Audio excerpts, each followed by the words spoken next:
ខ្ញុំចង់បង្ហាញពីស្លមជូរគ្រឿងជ្រូកព្រៃជាមួយនឹងស្លឹកខ្នឹងឥឡូវយើងចាប់មើលទាំងអស់គ្នាមានដូចជាជ្រូកសាច់ជ្រូកព្រៃម្ទេសគ្រឿងបកស្រាប់មានម្ទេសខ្ទឹមម្ដេងគល់ក្រីហ្នឹងចារួមផ្សំគ្នាស្លឹកក្រូចអីហ្នឹងហើយនឹងប្រហុកអំបិលប៊ីចេងខ្លាញ់ទឹកត្រីខ្ទឹមកញ្ច្រាំរ៉ូឌីបន្តិចហើយនឹងស្ករចានេះស្លឹកខ្នឹងចានេះស្លឹកខ្នឹងយើងហ្នឹងហើយនេះជាម្រះព្រៅចាឥឡូវយើងចាប់ដើមទាំងអស់គ្នាចាអូខេចាប់ដើមស្លទាំងអស់គ្នាចាឥឡូវយើងចាប់ដើមហាន់ជ្រូកព្រៃយើងចា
ឥឡូវយើងចាប់ដើមចាក់ខ្លាញ់ចូលចា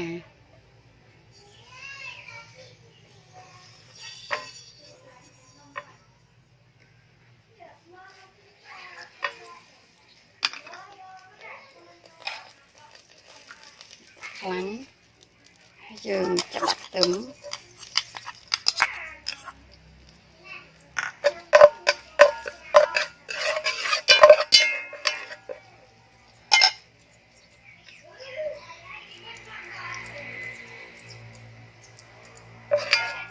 ពុំពេញយើង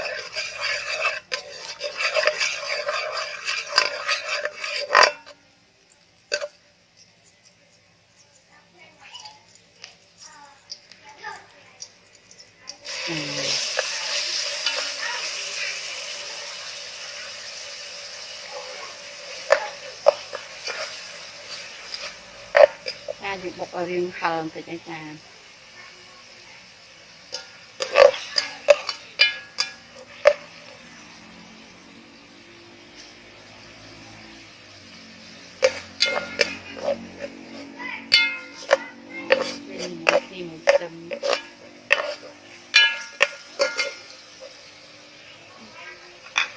ដល់ទៅអស់បដ ாய்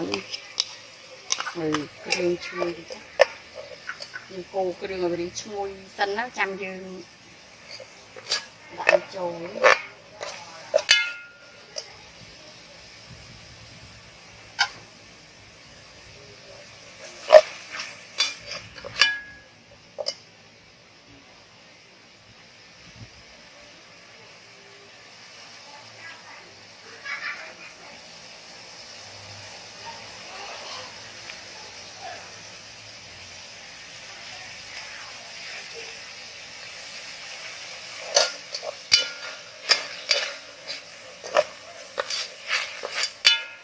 យើងបន្តិចព្រោះសាច់ហ្នឹងខ្លាចយើងគុំឆ្អេះគុំអី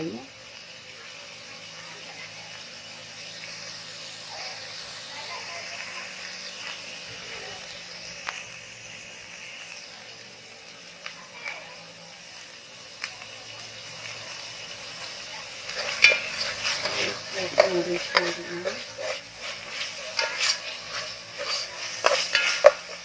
rồi làm chơi đi chơi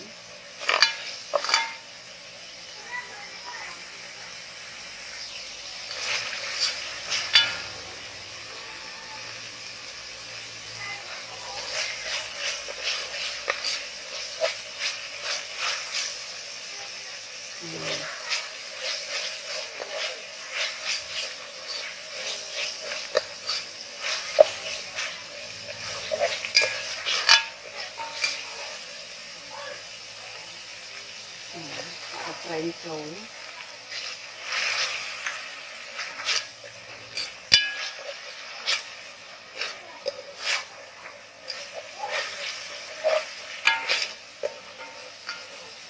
ông chi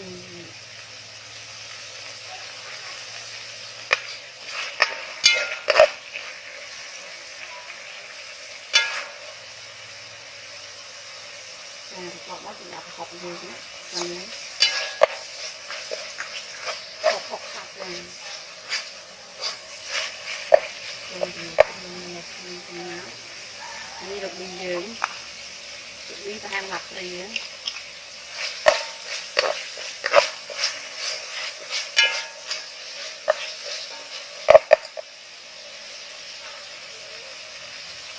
bảo liền chơi canh của đi dưới canh sẽ phải người dưới thay còn đi nữa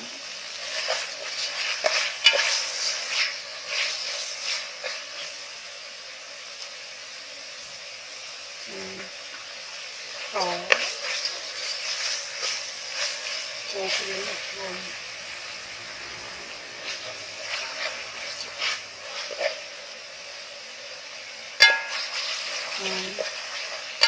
cô chui cho nó ở đây chui đường dương hết xong rồi nó sẽ ngọt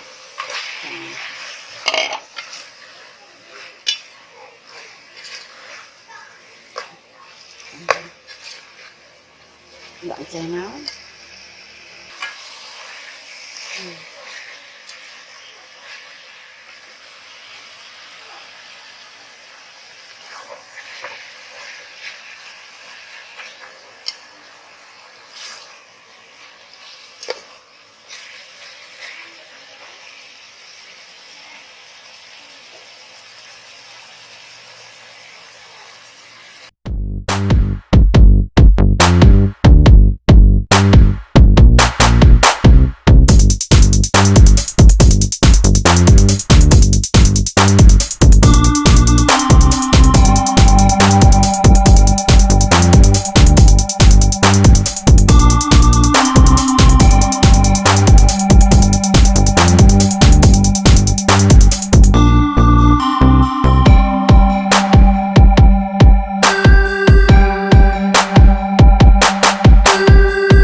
ô về chui kêu về sạch chui cái nó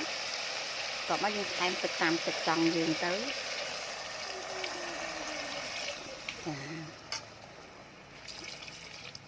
thay mà là mồm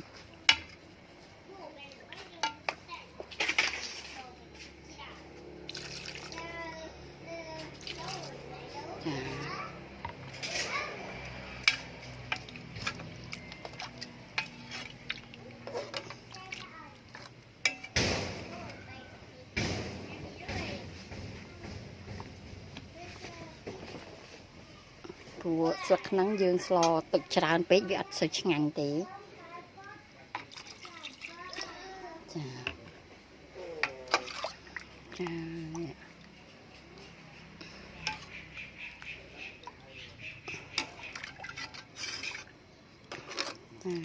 cái này ok ấy.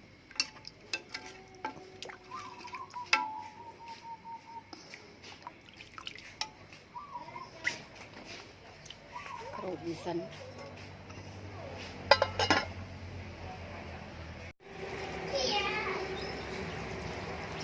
ក្នុងហ្នឹងយើងចាប់ហាន់អញ្ចឹងទៅហាន់មកល្មមចា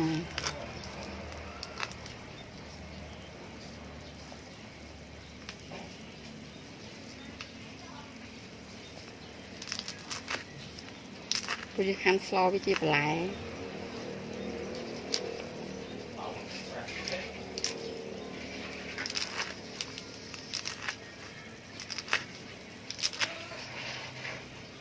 ចាហាន់បានយើងយកចាយើងហាន់បានយើងយកបងវាចឹងទៅ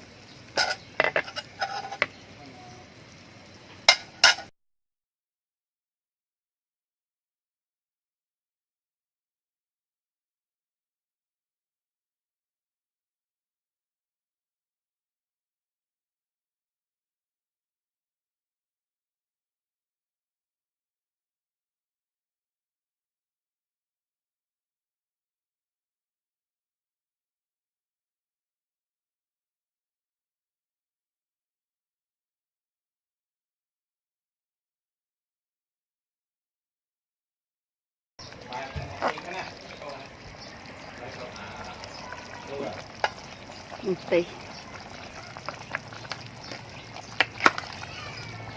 ចានឹងងាយអូខេមកជាតិចេញជាតិជូរទីទៅស្លឹកហ្នឹងជូរល្មមព្រោះទុកយូរទៅវាជូរហ៎ចា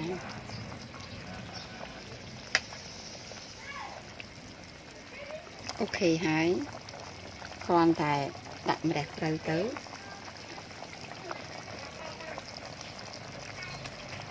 ចាប៉ុណ្ណឹងគឺអូខេចាប់រថភ្លើងចាអូខេចានេះចា